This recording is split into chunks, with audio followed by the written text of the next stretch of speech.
Forgot to unmute the mic. Hello, everyone. I'm Professor Geek. Welcome back to the channel. Trying something a little different this week with the webcam. We'll see how it works. Hopefully it's okay.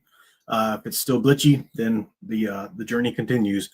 Really should just invest in a better webcam and not just use my cell phone. I think this fall at some point. But anyway, welcome to everyone. Let's see. I did have to reboot the computer a couple times, so I don't know if I got everybody at the beginning of the chat. I know Ghost Planet Max Inc. was here first, though, chatting a bunch of stuff. Good to see you there. See, I think Nathaniel's Lowsball was in there. Gentle Savage, Eldrich Fan. See you.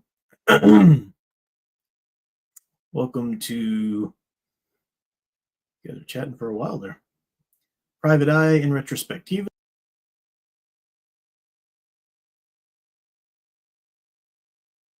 Yeah, I mirrored it. So that the. What do you mean it's backwards? The mirror that you did is backward. We're seeing everything. That's interesting because StreamYard is showing me like you can read Batman straight. So let me change that setting. Okay. Yeah, I can't see Batman straight. Man, freaking StreamYard.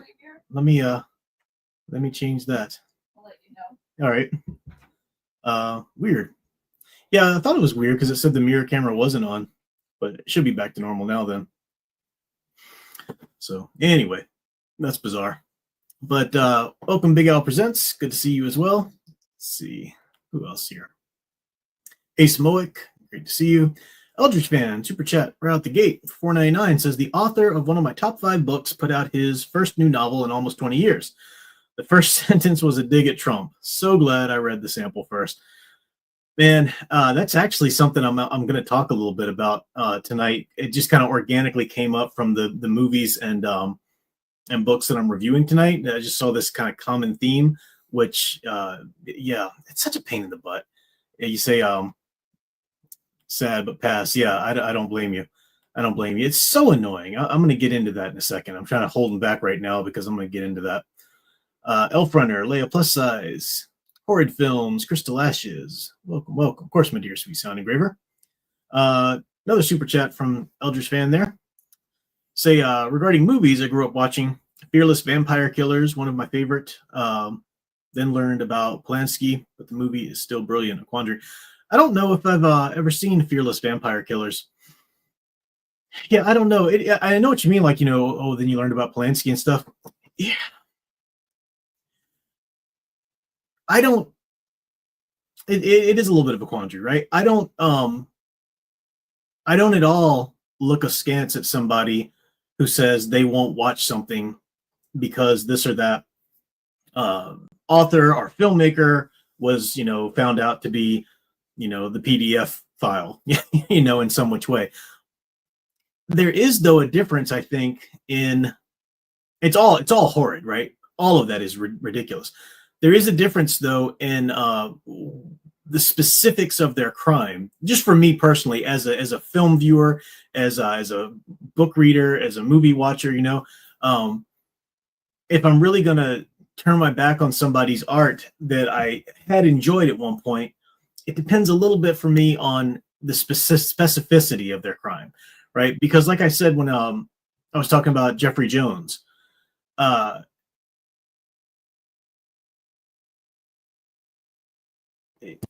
Saw a little bit of a glitch there. But I was talking about Jeffrey Jones, for example. He's blacklisted in Hollywood, and I think rightly so. But the nature of his crime, sick as it was, and while I do agree that he should be blacklisted, and I agree that, you know, there need to be consequences for this kind of thing, he wasn't out actually, you know, forcing some minor to do his bidding, right? He propositioned a minor, which is sick and disgusting. He propositioned a minor boy, I think, to send him pictures, I think is what it was. That's sick. That's disgusting.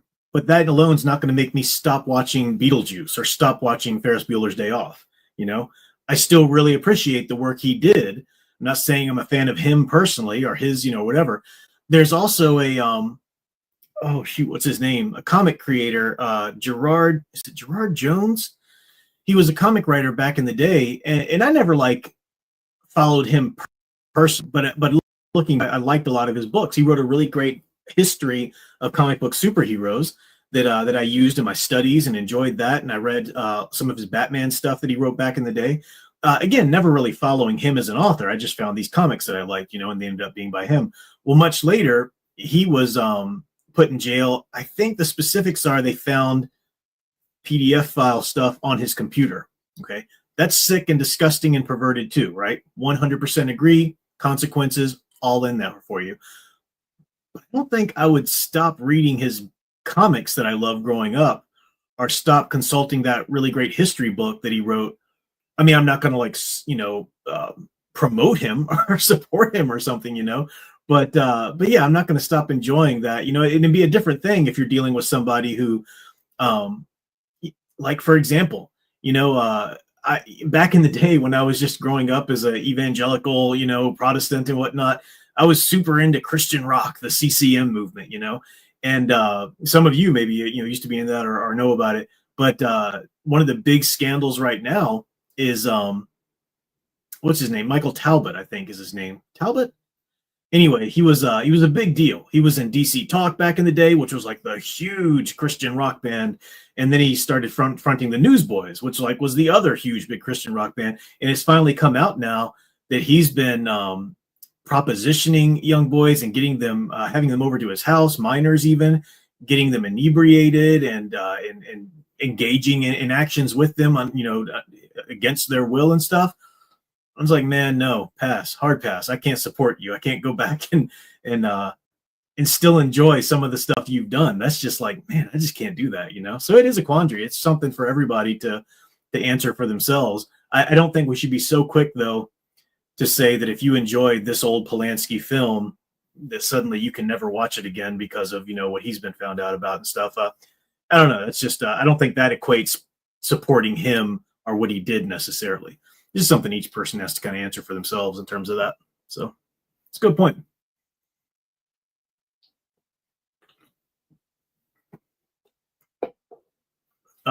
Ace Moix, Christian rock, tis professor.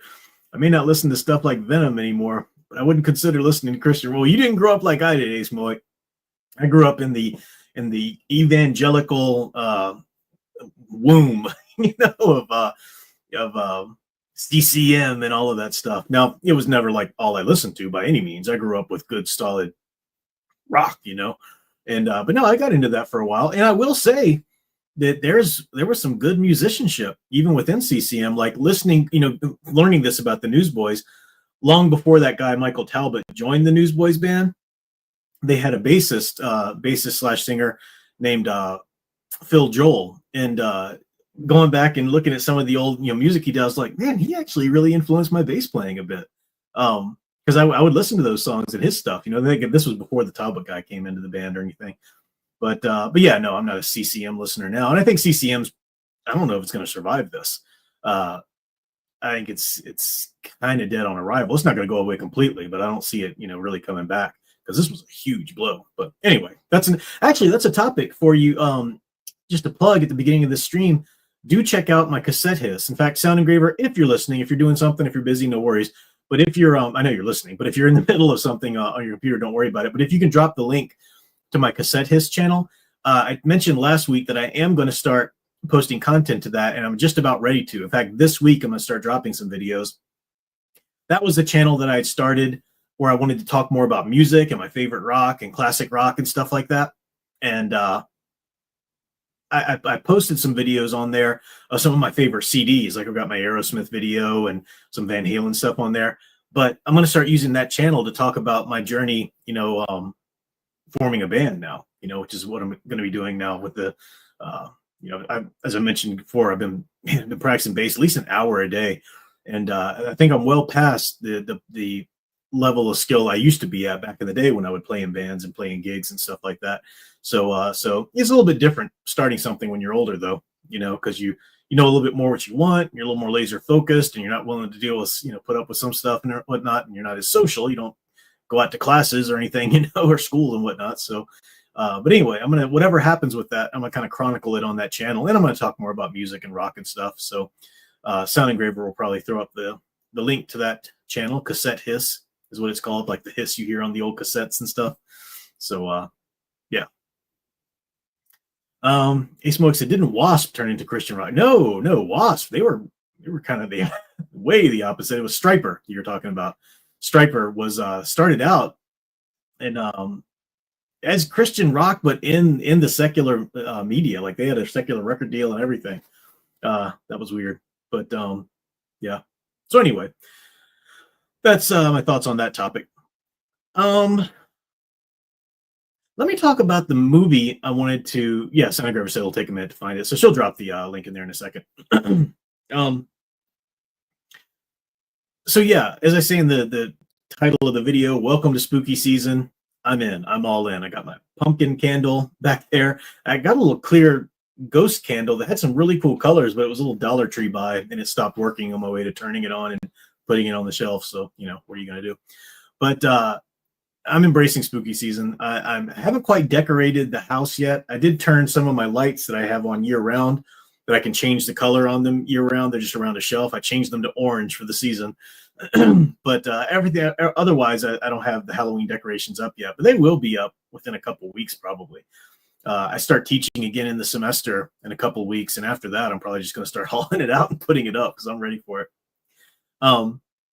There's the link to Cassette Hiss. Thank you, my dear Sound Engraver. So I've been getting into watching some cool monster movies that I like.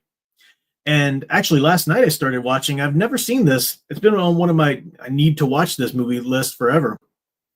But last year I talked a lot about Dracula and Bela Lugosi and the Universal horror films, and one of the ones I never watched was Return of the Vampire, which was a 1943 film, and this was Bela Lugosi returning to the role as Dracula. They couldn't call the character Dracula because that was a Universal thing, and there had been that weird falling out between Bela Lugosi and Universal, which I talked a little bit about last year when I was talking about those movies. But Columbia Pictures did a movie called The Return of the Vampire. So right there in the title, it's kind of hinting that, and they named the vampire a different name, but all intents and purposes, it's basically Dracula, right? It's Lugosi as Dracula again, which is wonderful. And I watched about half of it last night. I'm going to watch the other half tonight. So that's really cool. So I'm just getting into stuff like that. I'm going to watch a lot more Hammer horror this year and all kind of stuff. So it's been fun.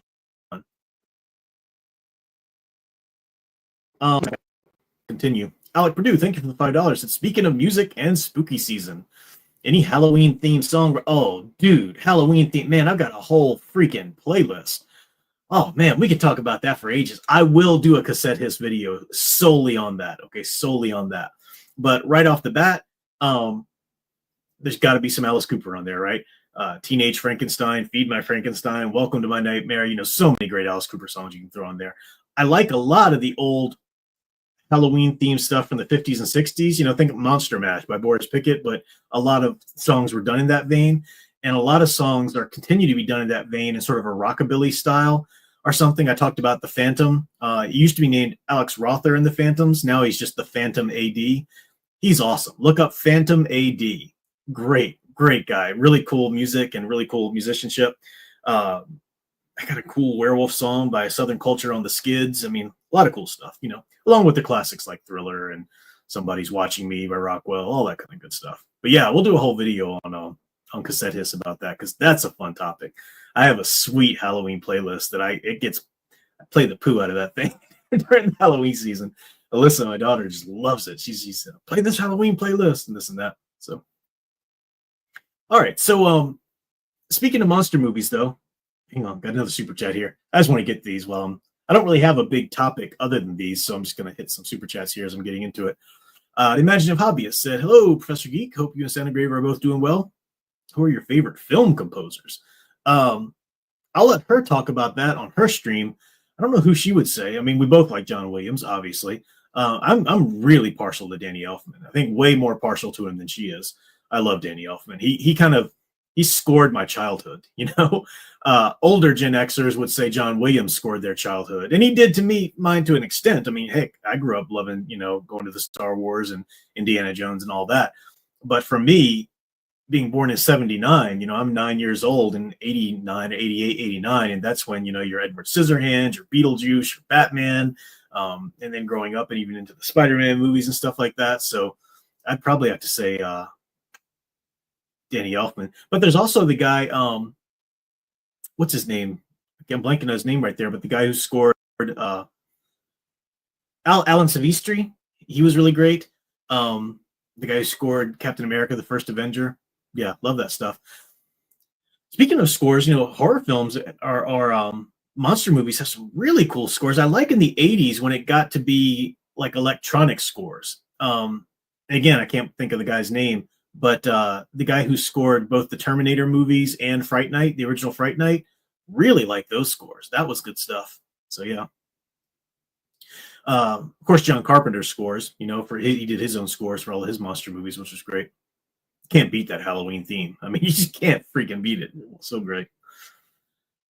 So, I've mentioned that Fan Man and Big Al and I, we all, meet together once a month to watch a movie together. And this last time, we just watched it last week. It was Fan Man's turn. And he was trying to decide if he wanted to watch either Dawn of the Dead from 1978, the Cesar Romero, or not Cesar Romero, Romero's Dawn of the Dead, or the remake that they did of Night of the Living Dead in 1990, I think. And he found out that Dawn of the Dead is like a 2-hour and 20-minute movie, so he ended up just choosing the 1990 remake. I'd never seen either of those. The only really zombie movie I think I've ever seen in terms of that kind of zombie. I mean, of course, I've seen White Zombie with Bela Lugosi, which was wonderful, back in the day. But, the ghouls returning from the dead zombie movies, really the only one I'd ever seen was the original Night of the Living Dead, the 60 whatever it was. That's a classic. That is such a classic. Really cinematic brilliance. Great classic black and white. And they weren't even called zombies in the movie. He was really trying to just tell a story about ghouls, because zombies, again, that was a voodoo thing. That was just sort of a walking zombie around, But the idea of the dead coming back to life, they were just more called ghouls back in the day. Somehow just zombies turned to be the name and it stuck. And that original Night of the Living Dead is such a classic. And I recommend anybody watch it, even if you're not a real horror movie fan or monster movie fan. It's made in the 60s. There's no gore. There's no, it's creepy, but it's so profound in its subtlety. And that's what really makes it such a classic. Because all of the themes are there, how, these are zombies, these corpses coming back to life, brainless, walking around, as a zombie would, as you might even think of a voodoo zombie walking around, brainless, just trying to eat living flesh. And on the one hand, just one of them coming after you isn't really all that frightening. I mean, it's frightening, don't get me wrong, but you can survive one of them coming after you. They're slow moving, and this is long before Zack Snyder's stupid, running around zombies. I hate that kind of thing. But they're slow moving. They're they don't have cunning. They don't have thoughts. They're not planning how to get you. They're just it's like this mindless animal coming after you to eat you. So you can eat, and plus they're not superhuman strong either. You can easily knock them over or whatever.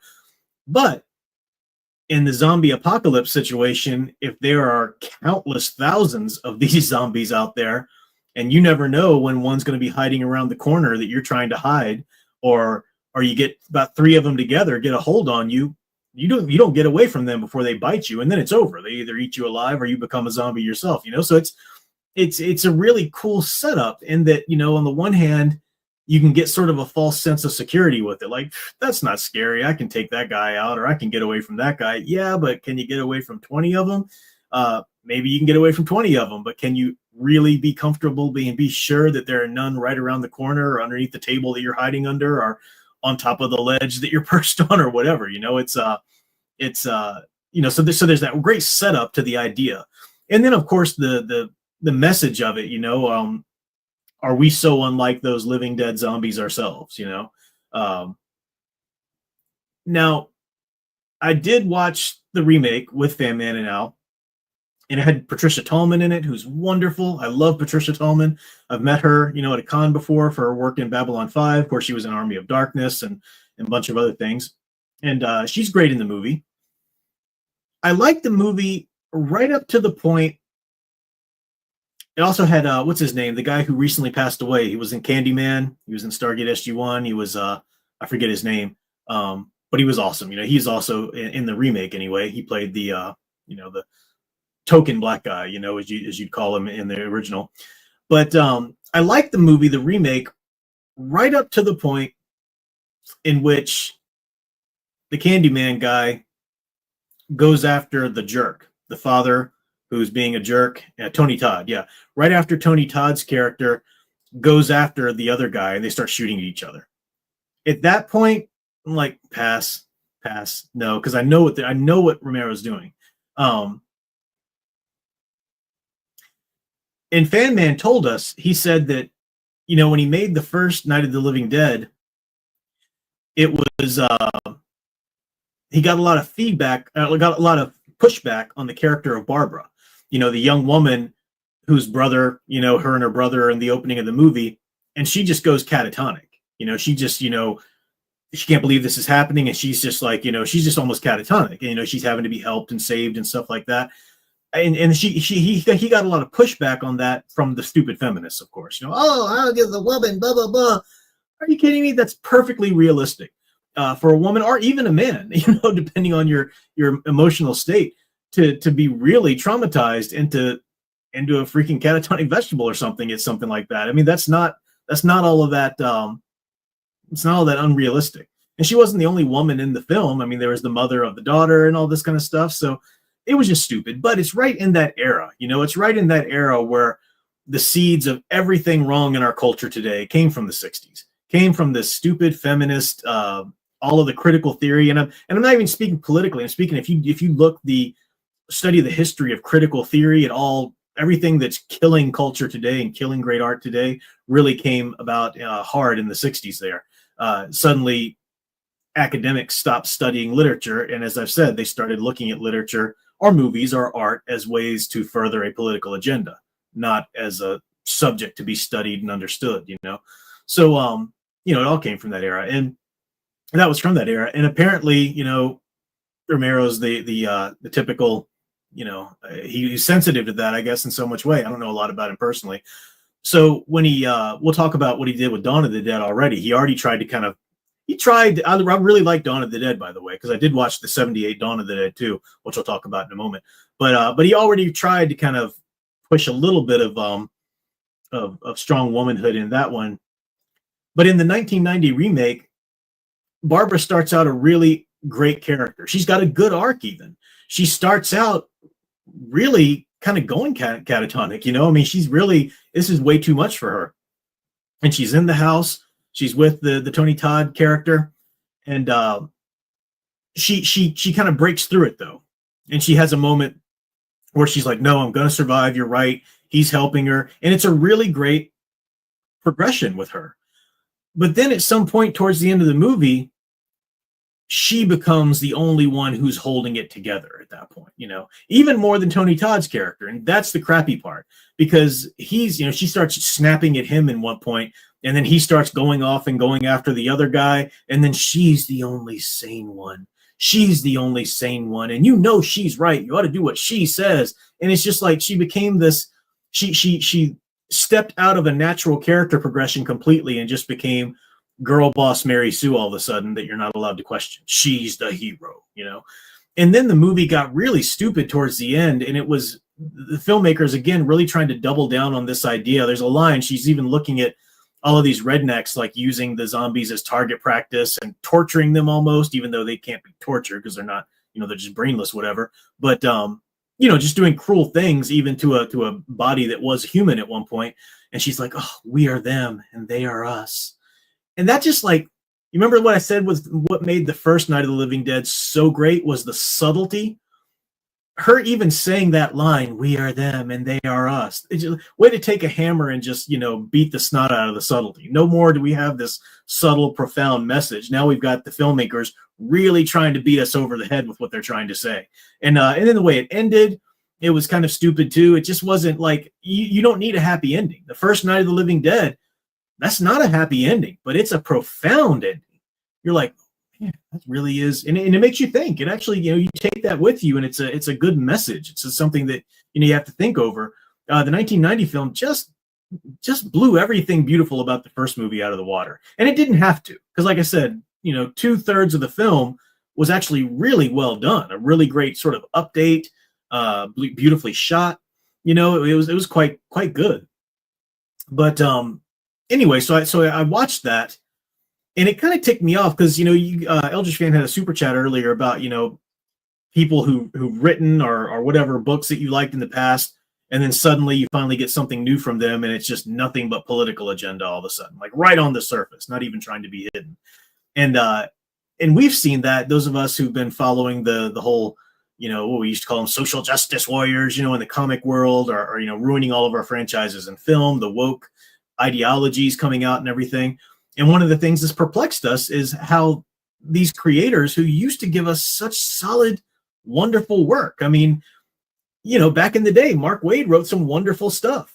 J. Michael Straczynski gave us freaking, Babylon 5 and wrote for all these classic cartoons. And suddenly he, when he wanted to redo Babylon 5, luckily he wasn't able to, they killed the idea, but he was going to bring back Babylon 5 as a reboot that would deal with issues from the Trump era.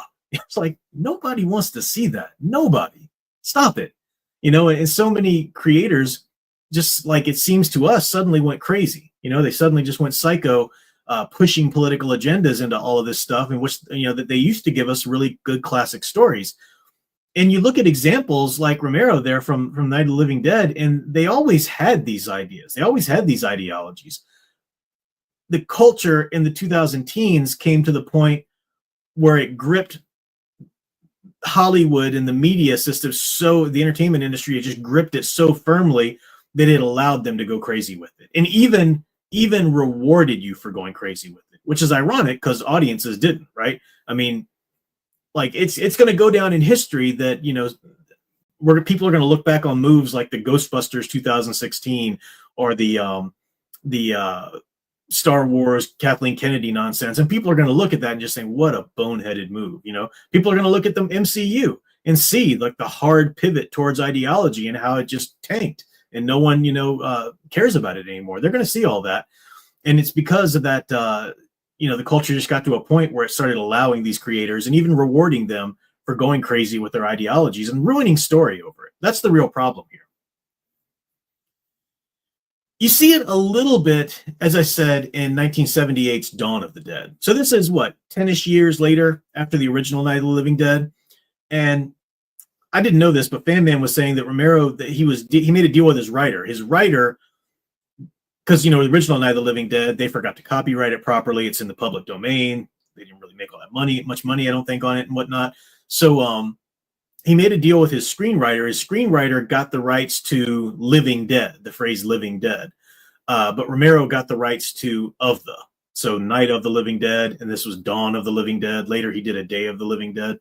But so his sequel, even though there's a return of the Night of the Living Dead, or Night of the Living Dead 2, I think, that hit in the 80s, which the screenwriter did. Romero's sequel was Dawn of the Dead. And this was in 78, same year that Superman came out, and I watched that. I watched the original director's cut, the 2 hours and 20-minute version. And let me just say, first of all, amazing storytelling. I really do like the movie overall. I'm going to point out a little bit of the silly ideology. You can see him, but you can really only see that kind of in retrospect, knowing the progression that he was on. It's nothing that really ruined the movie. I was just blown away by the storytelling of the movie. Because, in the first Night of the Living Dead, it starts out with this intimate setting, just Barbara and her brother. They're going to lay some flowers on their grandmother's grave. It starts out small, sort of close. And then, as the movie progresses, first they run into like a couple of zombies, but then soon like zombies are all around them, coming towards the house and whatnot. So it starts small, ramps up big. Dawn of the Dead does the opposite. It starts out in this television studio that's still trying to broadcast and still trying to get some, messaging out, but the zombie apocalypse has been going on for a while. And, you cut to the National Guard, I guess they are, trying to clear out civilians that are trying to stay held up in these certain buildings. So they're trying to herd the human population into one area to be safe or whatever. And so it starts out kind of a big scale deal, big, citywide scale, nationwide scale event. And it eventually zeroes in on these 4 characters as they made their escape, and they eventually hold up in the shopping mall. And I thought it did that really well, because even though it was a 2 hour and 20-minute film, it did not feel like that. that it just kept you engaged every moment. It really, and you follow these characters like, oh my gosh, what's going to happen next? And that was really great. So I love that about it. It did that very well. It's made in 1978, so maybe you see the zombies and they're not all that impressive or whatever. I mean, it's basically just people with sort of blue makeup on to look deadish, and there's some gore, as they try to like bite into people, especially one part at the end where they're eating this guy or whatever. But it's still, you might think, well, that's so cheesy according to today's standards. I'd prefer that level of, I'd prefer 1978 level of effects if you actually give us good story. I prefer that hands down over Zack Snyder's nonsense remake, where the effects are all this and that, but it's just the story just suffers, Again, subtlety is the thing. You got to keep subtlety, and for the most part, Dawn of the Dead sticks with that subtlety, in that there's still these slow moving zombies. You can take out limited ones, and when you know where they are, but the problem is getting them all together in a group, which is terrifying, and that can take as some of our characters see, they get consequences of getting a little too cocky at some points with that.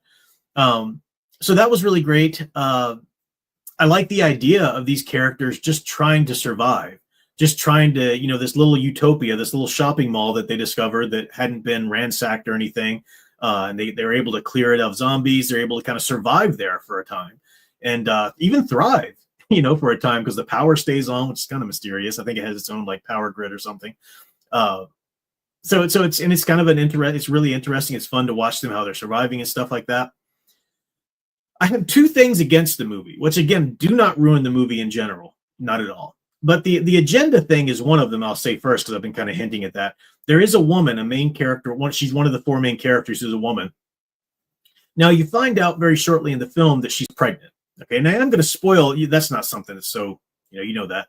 But I am going to spoil some stuff. So if just spoiler alert, I'm going to go into some specifics here in a moment. You find out she's pregnant, and she becomes an absolute bitch. There's just no other word for it. She's an absolute bitch to the other three guys that are trying to help her, trying to make the best of a situation. She's just little Miss Glum all the time. She's like, I'm not going to be your homemaker, and blah, blah, it's typical feminist garbage, lines that don't really, no one was trying to make her their homemaker.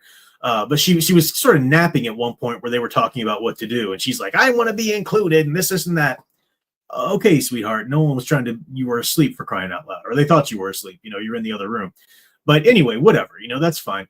But she, like, they're trying to make the best of a situation. And the guy that's the father of the child with her, he's trying his best to be sweet to her. And they're all like around the mall. They're playing games in the arcade. They're just trying to make the best of a situation. It's horrible. They're trying to be as secure as they can, as safe as they can. And she's just a snot to everybody the whole time. She's there, like, she's even playing dress up, with some of the clothes in the mall at one point, whatever. And the guy takes a picture of her with a camera, is like, oh, strike a pose or something like that, say cheese. Her answer is, what, are you going to take it to the drugstore to get it developed? Because they couldn't do that, obviously. And she just pisses on everything that they try to do for her. And there's one scene in particular in which they're all having dinner. They made their dinner. They're having dinner at this table. And the father of the child, he has this television on because they've been trying to catch any broadcasts that come, emergency broadcasts from people, and they've kind of slowed. There's no broadcast at all. But he likes to keep the TV on anyway, volume off, but just keep the TV on just in case something happens. And she said, turn it off. They're not going to do anything. You haven't been in broadcast in ages. And he said, well, you just never know. So he keeps it on in the background, and he comes and sits down at the dinner table. Well, she gets up all frustrated and walks over and just turns the TV off and comes and sits down. Well, he's finally tired of her crap. So he just gets up calmly, walks back over, and turns the TV back on. And then he comes back and sits down, and she goes, what's become of us? And then all of them kind of like put their heads down. I'm like, what's become of us? What's become of you, you horrible garbage person? You're the only one being a complete and total drag on everybody here. It's a horrible situation. Everybody's trying to make the best of it and do what they can, and you're just a bitch. A raving bitch. And now somebody who just wants to defend this movie no matter what will come and say, dude, she's pregnant, man. Come on. Think of how she's worried about her baby coming into the world. There's probably hormones in her body. I mean, come on, man. Cut her some slack. You're right. Why didn't the movie cut her that slack? because the movie never goes into that. Nowhere do the characters talk about, oh, she's probably worried. Nowhere does she even talk about how she's worried about her baby. Nowhere. In fact, the movie itself goes out of its way to put her on the pedestal as though, guys, she's right. She's right, guys. She's right. How is she right? She's horrible, But again, because she's a woman, she's untouchable. And this was 78, so you started to see this kind of crap really flow into a lot of movies. And that's, you see Romero's progression. It goes from her to Patricia Tallman's character being absurd in the 1990 remake. Now, again, I'm really wailing on this point. It does not ruin the movie, and it's not as blatant in the movie as you watch it, but I'm just talking about it in context of this progression that we're talking about, going from the flack he got from the original Night of the Living Dead to this and to ultimately the remake and stuff. I didn't watch Day of the Dead, and I don't think I'm going to, because Family was telling me that in that one, they get to the idea of where the zombies can learn. And that's just, again, trying to beat you over the head with the they are us and we are them, message, which is dumb. That message works best when it's subtly approached, I think, as I've said. The only other critique I have with Dawn of the Dead is they're not really consistent on, look, are the zombies a danger or are they not?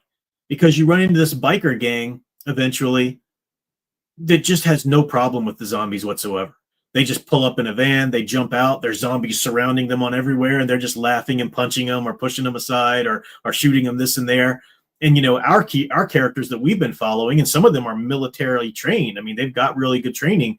They're getting attacked, in a similar situation, the same kind of situation. So, let's have some continuity. Let's have some keep the context. What's the word I'm looking? Keep it, I don't know, stay steady with that. Are they a threat or are they not? So that was my only other issue with it. But the ending's pretty good. I think the ending's fine. It really, especially the token black guy, because there's just always a token black guy in one of these movies. At least these first these three that I'm talking about. He has a really good arc, especially in the end. It's really interesting, and the way it ends, I think, is pretty profound. It doesn't beat you over the head with anything. I think that's really good too. So Dawn of the Dead, great zombie flick if you're into that kind of thing. And I'm not a zombie movie aficionado. I don't like, there's nothing about the zombie genre that really draws me into it, because it's become so much more than that simple, subtle, profound message, because there is a profound message to the zombie heroes. I mean, there's a loaded archetype right there, the brainless masses, I mean, this, and we've taken to calling everybody, oh, you're a zombie because you people just don't think through things. You're just, agreeing with this or that, all sides calling each other zombies and back. So the sort of the archetype that's there, but it's the lesson, it's the admonition, not to become a zombie in your own life, just shuffling after your appetites, So a lot can be done with it, but I think it has to be subtle. And I'm not saying that every other movie's crap because it doesn't do it like this. I know that there are a lot of branches of the genre. You get like where some of them really get into the reason of it. Is it a medical plague, that's gone awry or skipped out of a laboratory, or is it something else? I mean, one of the things I like about the Night of the Living Dead and the Dawn of the Dead is they never tell you the real reason why this has happened. Night of the Living Dead, I think, did it best, and that's the best movie of them all, the original Night of the Living Dead. It was like a meteor coming by that most people thought maybe that had something to do with it. And it also seems like at the end of Night of the Living Dead that the thing is over. Like the dead aren't still coming back. They're kind of picking off which one to remain, but every person who dies doesn't come back anymore. That's the impression I got anyway of the original one. So I like that. Not really into the big, not a Walking Dead fan. Fanman was saying that the comics are actually pretty good. Maybe they are, but the television series is very naturalistic. And what I mean by naturalistic, I know that can mean a few different things. What I mean by that is very nihilistically, materialistically atheist. Not that, a zombie movie has to be, oh, and here's our church where we worship God. No, I'm not saying that. I'm saying that it's nihilistic. There's no innate good in anybody. Everybody is just a murderer waiting to happen. And it's all just nurture. There's no nature. And, everybody's an evil killer waiting to be, and that's kind of what The Walking Dead, really predicated itself on. So I never really got into that. And I'm glad I didn't, knowing where it ended up and everything.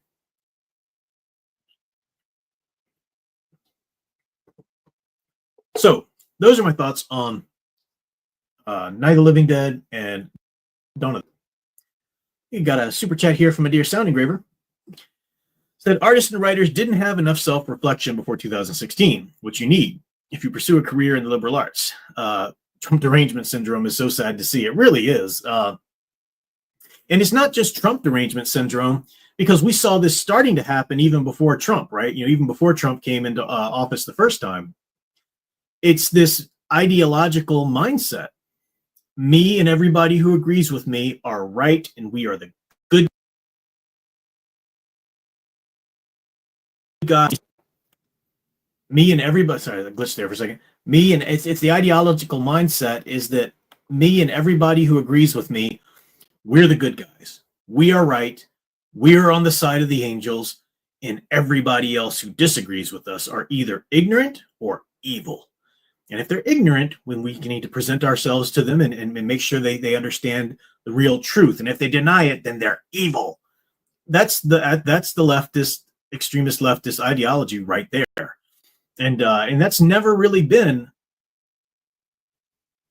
a right ideology. I mean, maybe at one time, but certainly in my lifetime, it's this ideology that's really just kind of grown up and taken hold in this century. And you see the roots of it in the last century, but it's gone completely out of control. And I think when Trump came about onto the scene, he just became the boogeyman they were waiting for. Finally, they can put a face on the evil that they see in the world, and stuff. So it's it's bizarre.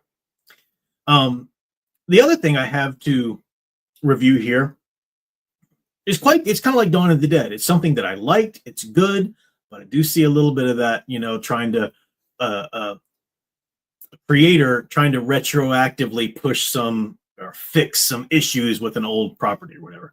You guys remember that last Halloween when I was doing these spooky season, monster movie videos and stories and archetypes, I did a whole thing on Fright Night. Talked about the Fright Night film, how it was beautiful, it was so good.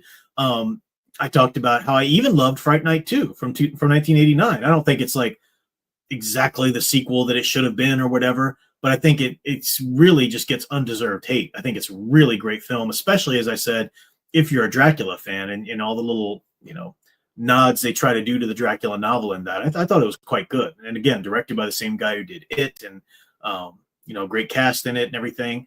So I liked it. Fright Night's kind of been, and then there were the comics too. The Fright Night comics happened back in the day in the 80s, which were wonderful. It was Charlie and Peter Vincent, out being monster slayers, vampires and other monsters and everything. It was really, really cool. I like those comics. I wish I could get a hold of them, like an omnibus or something. I think I just have to kind of hunt them down issue by issue now, but they were fun.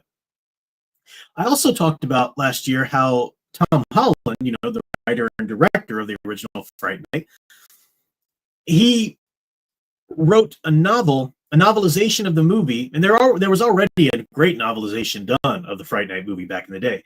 And but Tom Holland wrote another one called Fright Night Origins, and it's the same story of the first movie, but he put in a lot more backstory to the characters.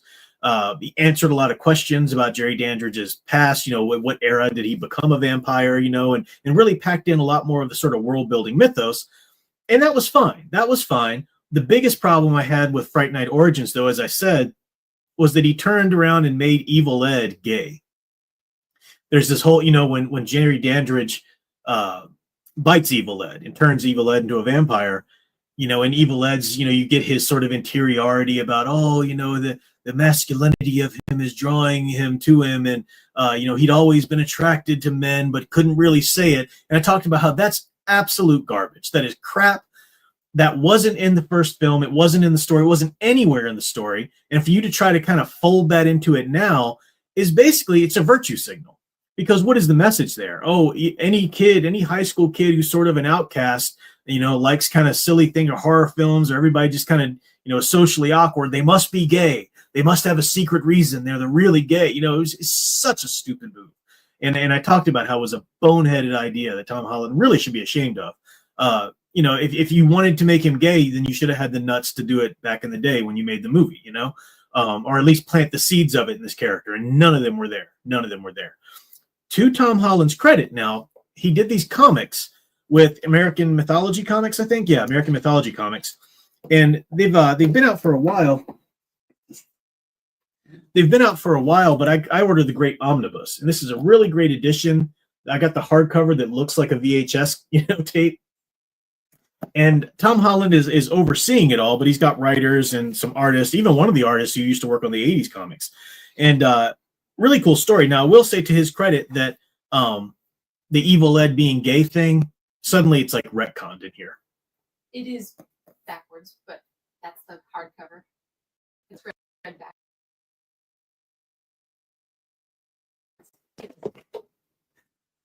My dear sound engraver, just let me down.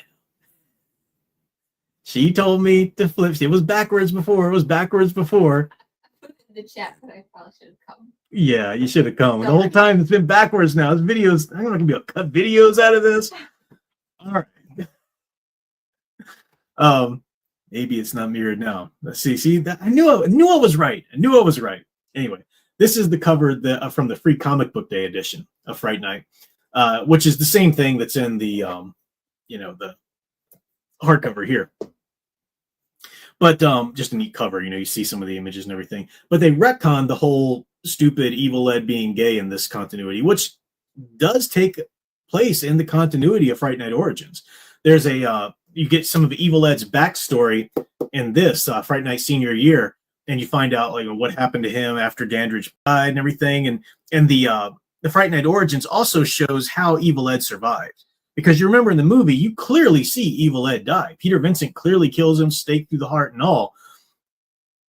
But he takes the stake with him, and you see Dandridge is like calling to him and giving him his power to sort of reanimate without the stake in him at that point. So you get that kind of, because at the end of Fright Night, Charlie's looking out his window at the house again. And you see the red eyes, and you hear the you're so cool, Brewster, and so Evil Ed survived. And they never really touch on that in the Fright Night 2 '89 film. But I'm glad to say that they took that out. That's not a part of Fright Night Senior Year. It's interesting that they're making a comic book adaptation now, or at least they've announced it. I don't know how far along they are in doing it, but they're making a comic book adaptation of Fright Night Origins. So that's pretty cool to see. I'm going to be interested to see if in the comic book adaptation of Fright Night Origins, they still put that stupid, Evil Ed being gay thing in there. Because Evil Ed is a standout character. He's such a fun character. He's such a fun character in the movie. And I was like, how are they going to handle him in this story? Because he's a bad guy, but he's a bad guy that you kind of like. And you don't, and they handle him so well. They don't go the easy route of just making him a redeemed, but they don't go the easy route of just making him an evil bad guy either. They actually do a really cool thing with Evil Ed. In this really cool hardcover version I have, once you wrap up the main story, you get his sort of backstory, which is really fun. I really appreciated that. And the reason I say that they turn their back on the whole stupid Evil Ed's gay is because at one point he's actually in a strip club as a vampire, and he's drawn to this one woman, and he's kind of wanting to go with her and be with her and stuff. So the story is good. It shocked me how many similarities there were between Fright Night Senior Year and the script or the story of Fright Night 2, the 1989 film, in which Tom Holland wasn't a part of that. But there are a lot of similarities. It's a female vampire coming to take her vengeance on Charlie and Peter for killing Jerry Dandridge. In the Fright Night Senior Year, though, it's his the vampire that made him, like his sort of matriarch, who was also in love with him. Of course, in the Fright Night 2 film, it's his sister that comes back, But there are little similarities like that. She comes along with a group of underling vampires, just like she did in the movie. And these underling vampires have sort of different powers. One of them appears to be a werewolf, and the other two are more bat-like creatures. They were playing with that kind of idea in the Fright Night 2 film as well. So it shocked me how many similarities there were. I don't know, did the Fright Night 2 '89 film write their movie based on some of these ideas that Holland already had? Did he write that film based on some of the things that Holland already had in place for the sequel? I don't know, but the similarities kind of shocked me. Um, the thing I don't like about the Fright Night continuity here, the reason I say this is not the definitive, for me anyway, it's not the definitive sequel or continuation of the universe, is I do see a little bit of, hey, we're sorry about the Amy being a whole damsel in distress thing. Because suddenly we have a team of characters. That's not a bad thing either. There's a college student. I've got a really cool little trading card that has the images on there. There's a college student, the girl on the, what's that? My right, your left of the screen. Can't really focus on that. But she's a college student, a grad student, who ends up being Peter Vincent's assistant. He's published a book on their adventures with Jerry Dandridge and whatnot. And she's assigned to him by the publication company, I guess, or whatever, or publishing company. But she ends up being like a part of this order of vampire slayers or whatever, or the secret order or whatever. And she comes to, we find that out. And she knows a lot about vampires, but she didn't really know they existed. She knew she was part of this order. She knew they were researching this thing, but to really see them exist is a big deal for her. So she's scared, right? But she has a lot of knowledge, but she's scared. She's a very well-rounded character. That's great. There's no problem with that at all. Amy is in this book, and we find out that Amy, and again, total spoilers, I'm really spoiling it now, so if you just want to read it yourself, tune out right now. But Amy is a blood cursed, because, as you've seen the first film, he's made her into a vampire. It's not until they kill Jerry Dandridge at the end of Fright Night that she returns to her human self. But she's blood cursed by it. There's still a little bit of him in her head, and she has her strength. She's got sort of a superhuman strength, and she does have a little bit of a hunger that comes out as anger now and then. That's a cool idea. That's cool. It's a good continuity, good evolution of a character. Nothing wrong with that. The problem is in this. Peter and Charlie don't really achieve anything in this story. They're there. They're kind of plot points for things to happen around, but the two of them aren't really doing anything. They're not really, leading the charge, or they're not the ones who are, they're not effective in the fight. It's the women. The women are the effective ones, and Evil Ed to a certain degree.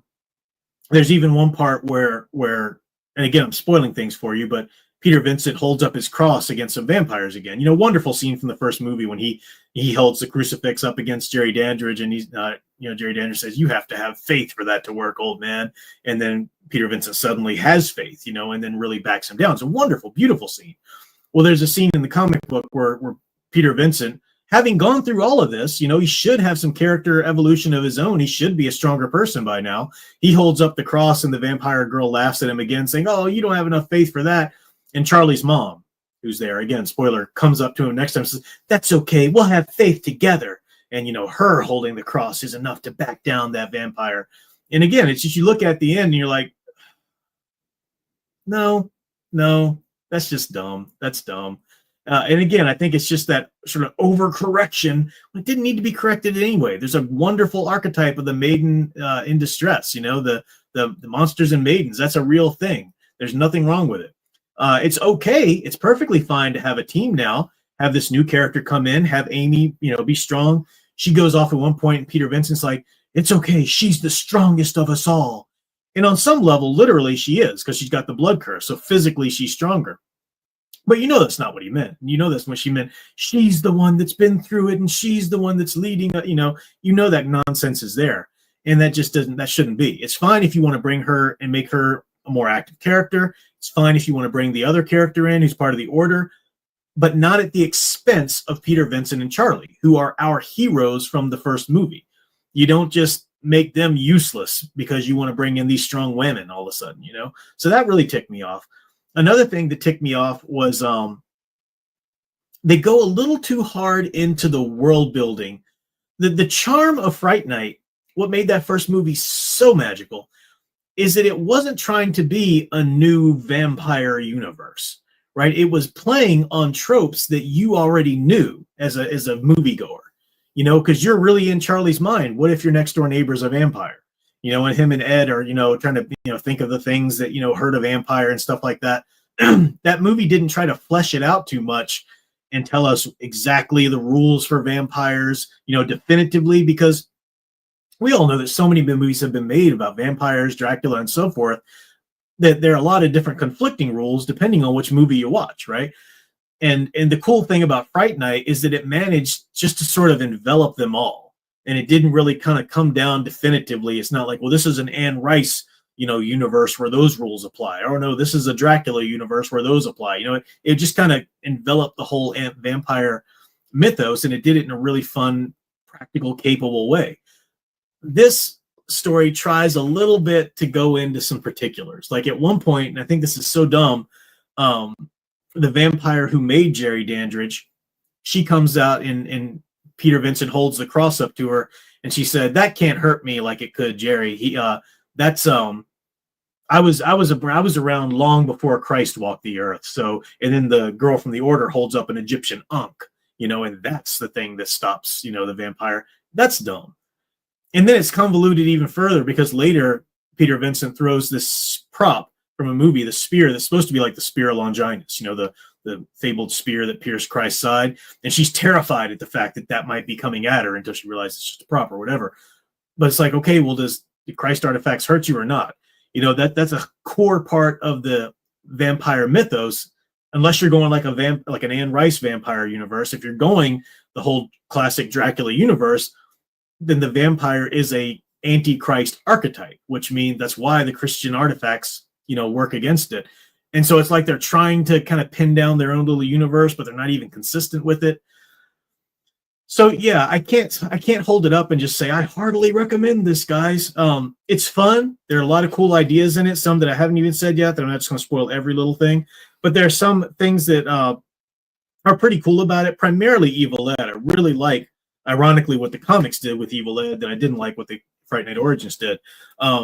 So there are some cool things about it, and I'm hoping that maybe the further comics kind of get that and stop with the nonsense or whatever. I don't know, but I can't hold it up as something that, guys, this is amazing, you need to check it out. If you're a Fright Night fan, you'll definitely love this.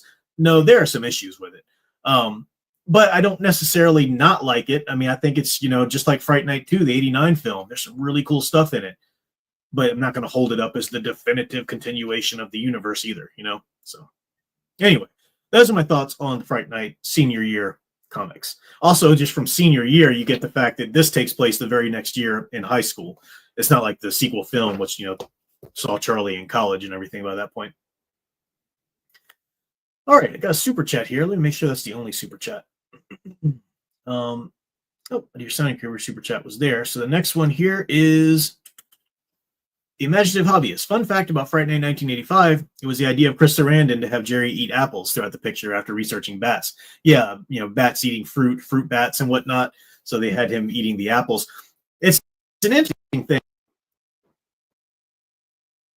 Waiting for that glitch to be over. It's an interesting addition because, yeah, I heard that too. And you watch it in the special features and whatnot, you realize that they did it because of bats eating fruit, right? So Chris Sarandon eating the apple. But there's also sort of a Garden of Eden imagery in that. Even when it's not an apple, even when it's another piece of fruit or whatever, there's sort of a come taste the forbidden fruit of this world kind of thing that plays into it a little bit as well that I thought was kind of neat. All right. So those are my reviews that I got for tonight. I'm going to keep going with the monster movie thing. Next week, I'll talk about Return of the Vampire and some more. At some point here, though, soon, I'm going to try to order my monster movie season here, and I'm thinking right now I'm really leaning towards maybe kind of chronicling the evolution of these archetypes since their creation. Because we talked, like I said, last year, we talked a lot about the three big works of literature that kind of gave us the vampire, the Frankenstein, and the Wolfman. And we looked at some of their initial film adaptations and talked a little bit about that. But I think it'd be cool to take those same archetypes and sort of evaluate how they've progressed or how they've become part of our culture since then. I think that'd be a good idea. So I'll do that along with just some other cool monster movie, reviews and whatnot around that. But I'm having a blast with it. I don't think that's the only thing I'm going to watch from here on out, especially right now as we're just kind of getting ramped up into spooky season. I will shout out to another, last time I mentioned Flick Connection, which is a cool channel. I talked about that. He's the one that clued me into the Werewolf of Snow Hollow.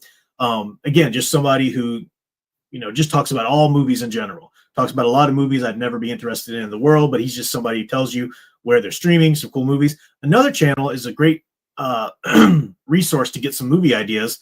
Hear about, be reminded of things you knew about before, or hear about some new things you never heard about. Was a channel called Cobwebs. I think it's the Cobwebs channel or just Cobwebs. But again, that's a guy who's just horror films, but he'll do like, here's a video on witch movies, here's a video on vampire movies, here's a video, he does a lot of those, and he's got a fun little setting and atmosphere. And again, not every movie that they recommend or something I'm going to be interested in, but it's cool resources just to hear about some new films or be reminded of films, if you're looking for things to watch. So I'll shout that out too, Cobwebs channel. Nathaniel Loseball for a super chat here on our way out said, gonna see what the Justice League versus Godzilla versus Kong is going to be like. Hope it lives up to your recommendation, Prof. Cool. Yeah, let me know what you think. I liked it. I don't think they're doing another one. I think they were doing like Sonic versus the Justice League or meets the Justice League, which I'm not really interested in. Not anything against it. I'm just not a Sonic guy, I know that just makes Alec Purdue's head explode, but that's the sad fact. It's just I'm just not a Sonic guy. So yeah, that's the deal. That's the stream for tonight. Thank you guys for watching and putting up with all of the little glitches and putting up with the mirrored screen. I don't know. I'll try to just put some pictures up when I cut the video out. We'll figure that out. But all in all, I think we were less glitches than last time, but I just need to get a better webcam, I think. So thanks for everything. And until next time, keep enjoying and digging deeper into the True Blue Hero. Sorry, I just remembered to mention Sound Engraver stream tomorrow. She is streaming tomorrow night, so check her out tomorrow evening, same time she usually does. So make sure you check out Sound Engraver stream. Now I can do my sign off. Thanks for watching. Until next time, keep enjoying and digging deeper and True Blue monster stories you love best. Thanks for watching.